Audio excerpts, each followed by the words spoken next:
time has come. It's the 4th of July. I'm here at my new place, and I'm going to give you guys the tour, or at least most of the tour. Some stuff will be left out to preserve the mystery. But we'll be doing the grounds, showing off at least the size of the shop and the various outbuildings and the various locations on and what I plan to do with them, and you guys can give your advice or whatever else you want to give. For those of you who, helped me get here, those of you who contributed to the GoFundMe or Patreon or gave your support in any other way, this is what you have helped me acquire, and over the course of the next couple of months, probably, I will be building it into something that I hope will be truly, truly amazing. So, let's start the tour. Starting off, we have the shop. It is a 24 by 36 foot shop. It does have power and heat for when it gets cold in the winter.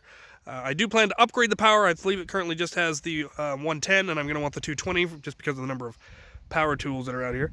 I do also have the land around it. We're not entirely sure where it separates between here and here, nor do we really care. But I'm not going to show the inside of the shop today. I will do time-lapse of it as I actually build it. It's currently an absolute mess. This area right here, I need to get leveled. So I need to find someone with a tractor of some kind to level a 8-foot by 20-foot swath right here, because that is where I'm going to put a shipping container to store all the stuff that I don't want taking up room in my shop. But haven't found that yet. So I have a fair amount of the land behind the shop, right up to about that brighter green area there is about where it ends. And goes all the way over this way behind the shop. Lovely shade tree here. Now, this long section on this side of the shop, going from there all the way to about where that telephone pole is, I'm going to clear these two sections. It's an old tree stump and what I believe was an old burn pit.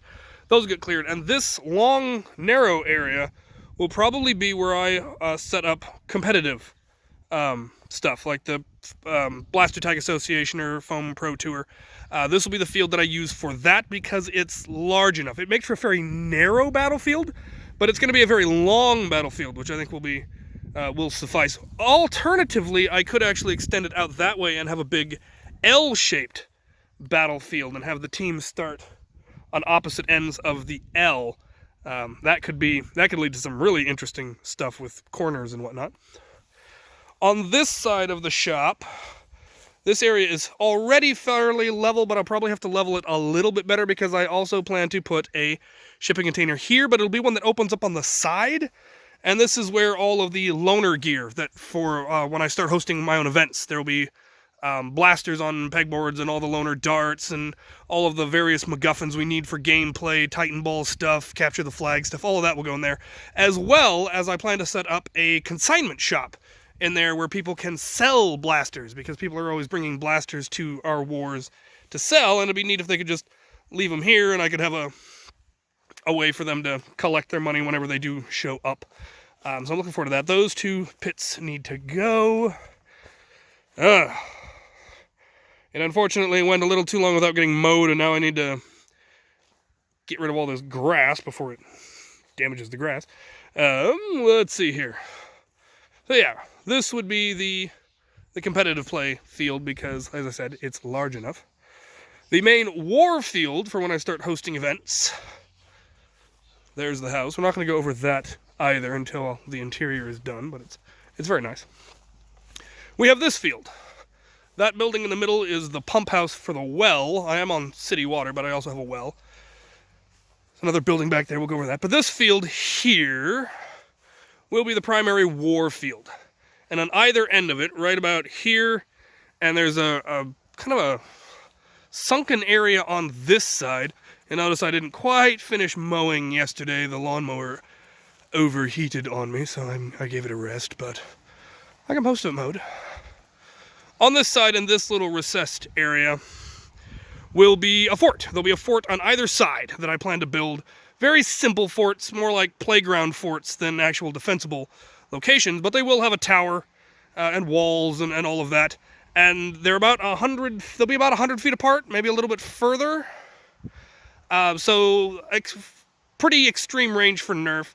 Yeah, good powered caliburns would be able to hit that range, but accuracy would dip a little bit. But that's kind of the point, is I want them in range of each other, but only just. So I apparently also want to design artillery that can fire that far, and yeah, there'll be a lot of capture the flag stuff and all that sort of stuff that goes on with the forts.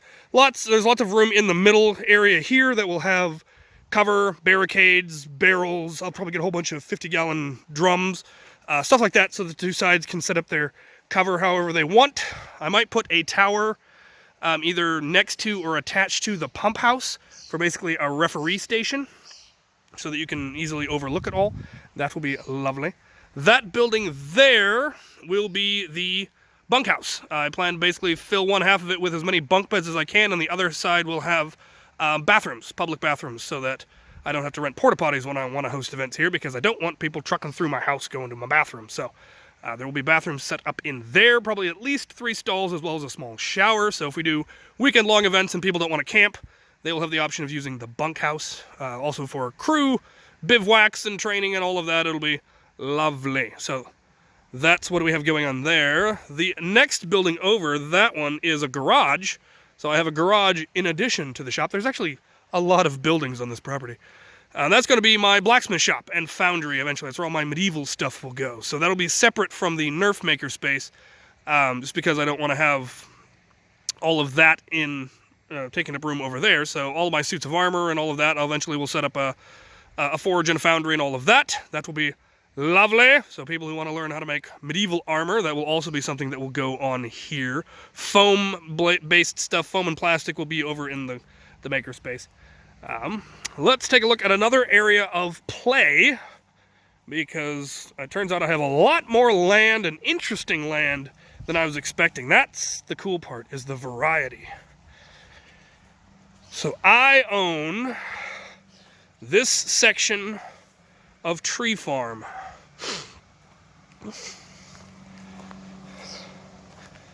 All of this, 5 rows of manicured trees, many, many rows deep.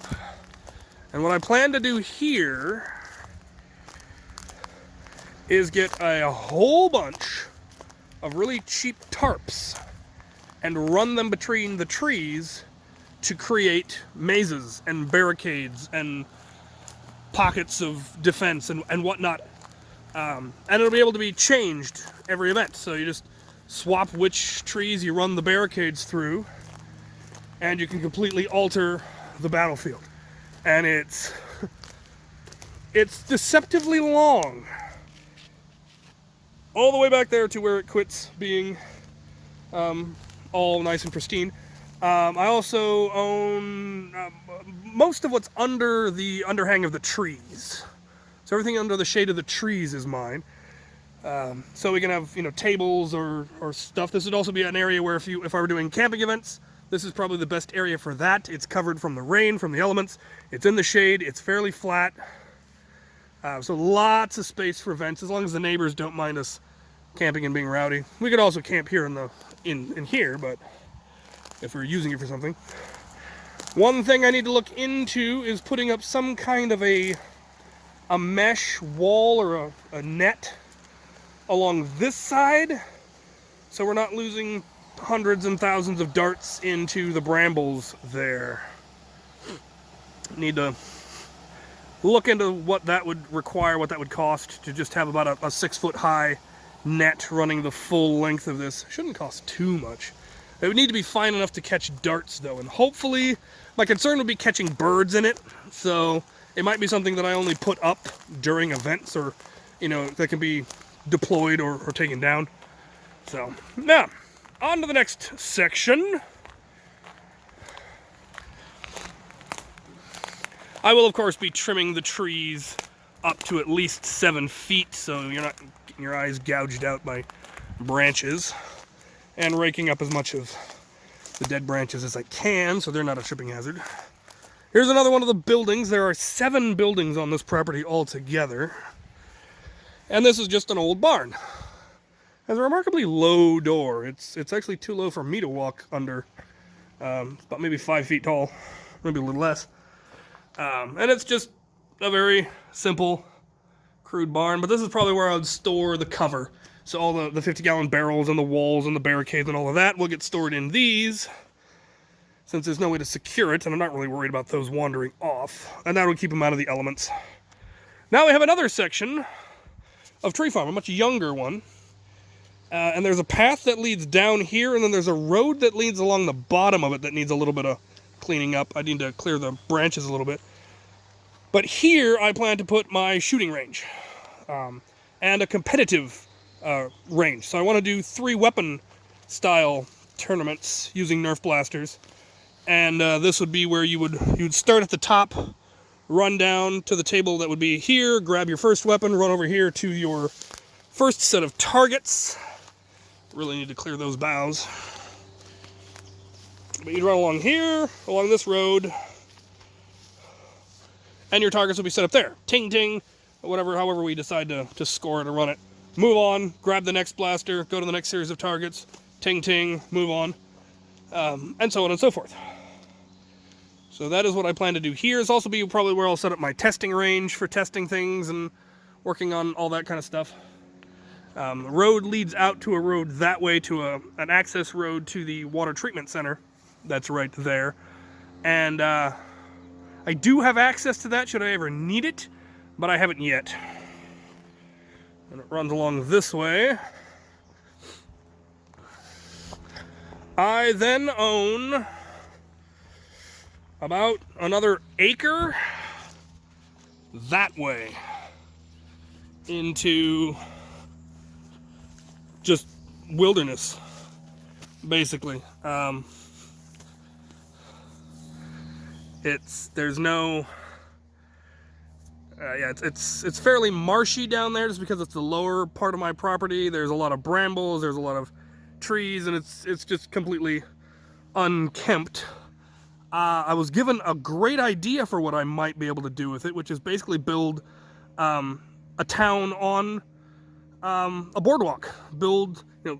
Drive pilings into the ground and build cabins and walkways on that, and basically have like kind of a shanty town down there, which would be more camping possibilities as well as event possibilities. I could build a stage, I could build a dining hall, I could do all sorts of stuff down there in that little clearing right there. And then I considered like Robin Hood style tree houses with rope bridges and stuff up in the trees, which would also be kind of cool.